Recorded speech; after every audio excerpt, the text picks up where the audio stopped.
আসসালামু আলাইকুম। প্রিয় দর্শক, সরকার এই মাসের প্রথম দিকে দ্বিতীয় সপ্তাহের প্রথম দিকে হঠাৎ করেই প্রায় শতাধিক পণ্যে ভ্যাট বাড়িয়ে দিয়েছিল এবং ভ্যাট সেই সঙ্গে সম্পূরক শুল্কও বাড়িয়েছিল। সেটা নিয়ে আমি একটা কন্টেন্ট করেছিলাম এবং আমি বলেছিলাম এটা সরকারের একটা খুবই আমি বলবো যে গণবিরোধী একটা আচরণ ছিল। এবং তারও চেয়ে বড় কথা, এই সরকার এ ধরনের কাজ করার তাদের কোনো ম্যান্ডেটই নাই, তারা পারে না। মানুষের জনজীবনের উপর এরকম একটা প্রভাব বিস্তারকারী একটা সিদ্ধান্ত তারা এভাবে নিতে পারে না, জাস্ট পারে না। এই ছিল আমার বক্তব্য, কিন্তু তারা সেটা করেছিল এবং তার নেতিবাচক ফল এরই মধ্যে আমরা পেতে শুরু করেছি। আপনাদের স্বাভাবিক জনজীবনে জীবনযাপনের জন্য প্রয়োজনীয় প্রায় প্রত্যেকটা ক্ষেত্রে এখন আপনাকে বাড়তি অর্থ গুনতে হচ্ছে। এটা আগামীতে আরও বাড়তে থাকবে। তো সরকার এটা কেন করলো সেই ব্যাখ্যাটা আমি ওখানে দিয়েছিলাম, সম্ভাব্য কারণগুলো। এবং সেখানে আমি বলেছিলাম যে সরকারের উচিত ছিল যেরকম পরোক্ষ কর বৃদ্ধি করে সারা দুনিয়ার সারা দেশের মানুষের উপর একটা বাড়তি চাপ না দিয়ে বরঞ্চ প্রত্যক্ষ কর বৃদ্ধি করার জন্য, প্রত্যক্ষ কর বেশি করে আদায় করার জন্য চেষ্টা করা। যাই হোক, সেটা পুরনো কথা, আপনারা যদি চান সেই পুরনো ভিডিওটা দেখে নিতে পারেন। কিন্তু প্রশ্নটা হলো, আজকে আমি আরও দুটো প্রসঙ্গে, এই প্রসঙ্গে কিছু প্রতিক্রিয়া এবং মানুষের যে রিয়াকশনটা কি হচ্ছে বিভিন্ন পলিটিক্যাল পার্টি, বিভিন্ন ইকোনমিস্টের, সেগুলো একটু বলতে চাই আপনাদেরকে। প্রথমত যে কথাটা বলতে চাই সেটা হলো যে প্রখ্যাত অর্থনীতিবিদ এবং এই সরকারেরই কিছু কাজে যিনি হেল্প করেছিলেন, সরকারের অর্থনীতির উপর শ্বেতপত্র প্রণয়নে যিনি সাহায্য করেছিলেন, ডক্টর দেবপ্রিয় ভট্টাচার্য, তিনি আজকে একটা কথা বলেছেন এই ভ্যাট বাড়ানো নিয়ে। তিনি বলেছেন যে আমরা বিস্মিত হয়েছি এটা দেখে যে কিভাবে অবিবেচনা প্রসূতভাবে মূল্য সংযোজন কর বা ভ্যাট বাড়ানো হলো। কোনো দেশে সরকার যদি কার্যকরভাবে কর আদায় করতে চায় তাহলে তাকে ধীরে ধীরে প্রত্যক্ষ করের দিকে নজর দিতে হবে, কিন্তু প্রত্যক্ষ কর আদায়ের কোনো পরিকল্পনা দেখছি না। প্রত্যক্ষ কর বাদ দিয়ে প্রথমেই পরোক্ষ করের দিকে ঝুঁকবেন, বিষয়টি আমাদের উদ্বিগ্ন করে তুলেছে। দেখুন, যে কথাটা উনি বলেছেন এটাই কিন্তু আমরা সবাই আমাদের মতো করে বলার চেষ্টা করেছি। উনি অর্থনীতিবিদ, উনি অর্থনীতির ভাষায় আরও সুনির্দিষ্টভাবে কিন্তু বলেছেন যে এটা সরকার আসলে কাজটা ঠিক করেনি। আমার প্রশ্নটা কিন্তু মনে মনে জাগে যে সরকার আসলে এই কাজগুলি কেন করে, কিভাবে করে, কার সঙ্গে কথা বলে করে। এই সরকারের তো কোনো পলিটিক্যাল ম্যান্ডেট নেই, মাথায় রাখতে হবে। কিন্তু তাহলে তারা এই কাজগুলি কার সঙ্গে কথা বলে করলেন? ওনাদের এক্সপার্টরা কারা? এই সরকারে যারা অর্থমন্ত্রী, যেমন আমরা যদি অর্থমন্ত্রীর কথা বলি সালেহ আহমেদ, অথবা বাংলাদেশ ব্যাংকের গভর্নরের কথা বলি আহসান ইস মনসুর, এরা দুজনেই কিন্তু বিগত সরকারের অর্থনৈতিক বিভিন্ন কর্মকাণ্ডের তীব্র সমালোচক ছিলেন এবং ওনারা নানা ধরনের পথ দেখাতেন যে এটা করলে ভালো হয়, এটা করেন না কেন, এটা করেন বলতেন। কিন্তু ওনারা তো ওনারা যে কাজগুলি করছেন, ওনারা কার সঙ্গে কথা বলে করছেন?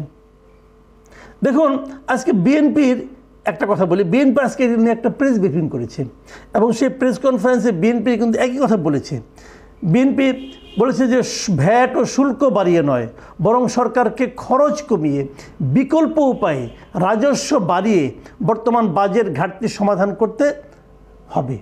এই তাদের পরামর্শ এই সরকারের প্রতি। তারা প্রেস কনফারেন্স করেছে, সেখানে মির্জা ফখরুল ইসলাম আলমগীর ছিলেন, তারপরে আপনার আরও ওনাদের সেন্ট্রাল লিডাররা যারা ছিলেন তারা এখানে উপস্থিত ছিলেন, আমির খসরু মাহমুদ চৌধুরী ছিলেন, তারা ছিলেন।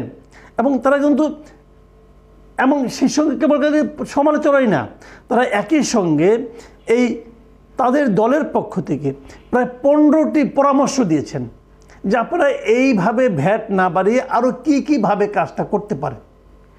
এই যে পরামর্শটা দিয়েছেন, আমি এটার প্রতি আপনাদের একটু গুরুত্ব আরোপ করতে চাই।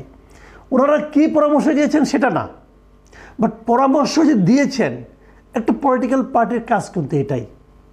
আপনি পলিটিক্যাল পার্টি ক্ষমতায় থাকুন আর না থাকুন, দেশে যদি কোনো ক্ষতি হতে থাকে, যদি সেটা অন্য কোনো আপনার অপোনেন্ট কোনো দলও করে, তাহলেও আপনার উচিত হলো সরকারকে বিকল্প একটা পরামর্শ দেওয়া যে আপনি এভাবে না যেয়ে এই কাজটা করেন, তাহলে জনগণের ভালো হবে।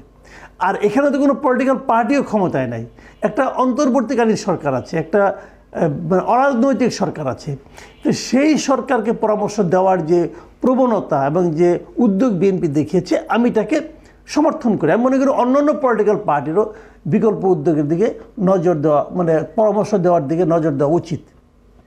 কিন্তু এটা তো পলিটিক্যাল পার্টির কথা বললাম, সরকারের কি করা উচিত?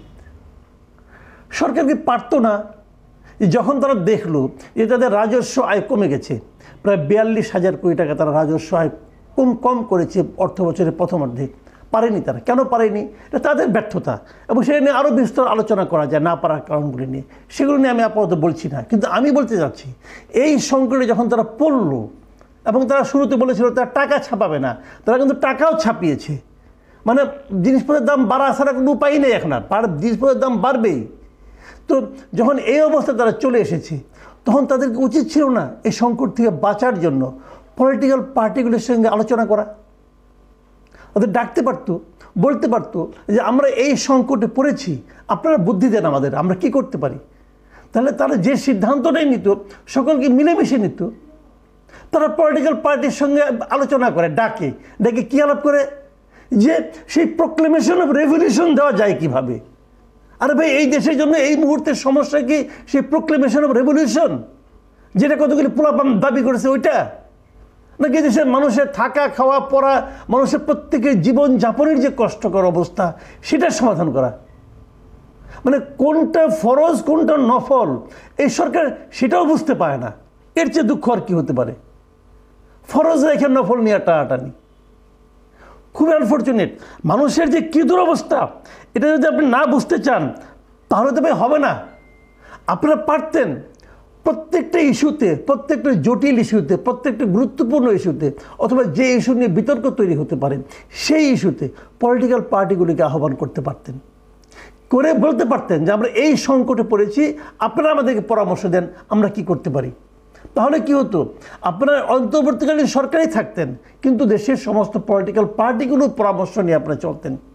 তাহলে কিন্তু আপনাদেরকে সর্বদলীয় এক রূপ পাইতেন আপনারা, এবং প্রত্যেকটা কাজের ক্ষেত্রে এই দলগুলো আপনারা সহযোগিতা পেতেন, অথবা ওই সিদ্ধান্তটা ইমপ্লিমেন্ট করার ক্ষেত্রে এদের সাহায্য নিতে পারতেন। তা করছেন না। আপনারা ভাব দেখাচ্ছেন আপনারা নিজেরাই যথেষ্ট। তা আপনারা কতটুকু যথেষ্ট তা তো আমরা দেখলাম, তা তো আমরা দেখছি।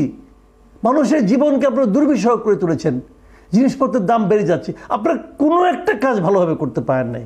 বলেন তো আপনারা, দেখে এই সরকারকেই জিজ্ঞাসা করি, আপনারা বলেন আপনি কোন কাজটা ভালোভাবে করতে পেরেছেন? একটা কাজ দেখান যে কাজটা করার কারণে এই দেশের মানুষ আপনাদের প্রশংসায় পঞ্চমুখ হয়ে গেছে। কি করেছেন আপনারা? সংস্কারের নামে যেটা করতেছেন ওটা নিয়ে তো দুটো আলোচনা করেছি অলরেডি।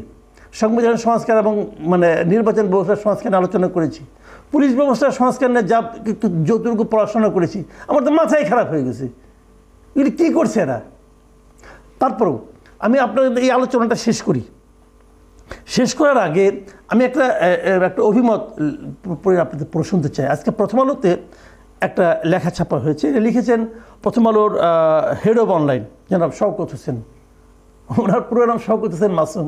আমার খুবই প্রিয় একজন ব্যক্তি, এবং আমি ওনাকে মনে করি যে অর্থনীতির ক্ষেত্রে সহজ ভাষায় লেখার ক্ষেত্রে উনি বাংলাদেশের সেরা এই মুহূর্তে।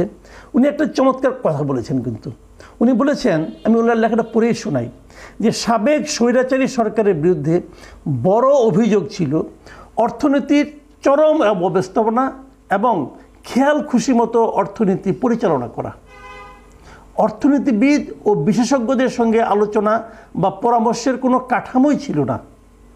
আশা করা হয়েছিল অর্থনীতি নিয়ে বর্তমান সরকার অন্তত বিশেষজ্ঞ ও বিনিয়োগকারীদের নিয়ে একটি পরামর্শ গ্রুপ গঠন করবেন। উনি আশা করেছিলেন, আমিও আশা করেছিলাম, অনেকেই আশা করেছিলেন, কিন্তু এই সরকার তা করে নাই। ওনারাও ওই আগের সরকারের পথে যাচ্ছে। আগের সরকার যেভাবে নিজেদের খেয়াল খুশি মতো অর্থনীতি পরিচালনা করত, এই সরকারও নিজেদের খেয়াল খুশি মতো অর্থনীতি পরিচালনা করছে। আগের সরকারেরটা আমরা একভাবে সহ্য করতাম। কেন সহ্য করতাম? কারণ ওটা সহ্য করার পরিবর্তে ওই সরকারকে আমরা স্বৈরাচারী বলে অভিহিত করতাম। আপনাদেরকে কিভাবে অভিহিত করব? আপনাদেরকে তাই বলবো যে আপনারা নিজেদের খেয়াল খুশি মতো চলছেন, আর আপনাদের তো খেয়াল খুশি মতো চলার কোনো এখতিয়ারই নাই। সে ম্যান্ডেট তো আপনাদের কেউ দেয়নি। আমার মনে হয় এই সরকারের এই বিষয়গুলো মাথায় নেওয়া উচিত, সবার সঙ্গে আলোচনা করে সিদ্ধান্ত নেওয়া উচিত। কারণ আপনারা যদি একা একা পারতেন তাহলে কোনো কথা ছিল না, আপনি তো পারছেন না। সবার কাছ থেকে সহযোগিতা নিলে কী এমন অসম্মান আপনার হবে? কিন্তু দেশের মানুষ তো একটু স্বস্তিতে থাকতে পারবে। প্রিয় দর্শক, এখন এই পর্যন্তই। আগামীতে আবার কথা হবে। ভালো থাকবেন আপনারা। আল্লাহ হাফিজ।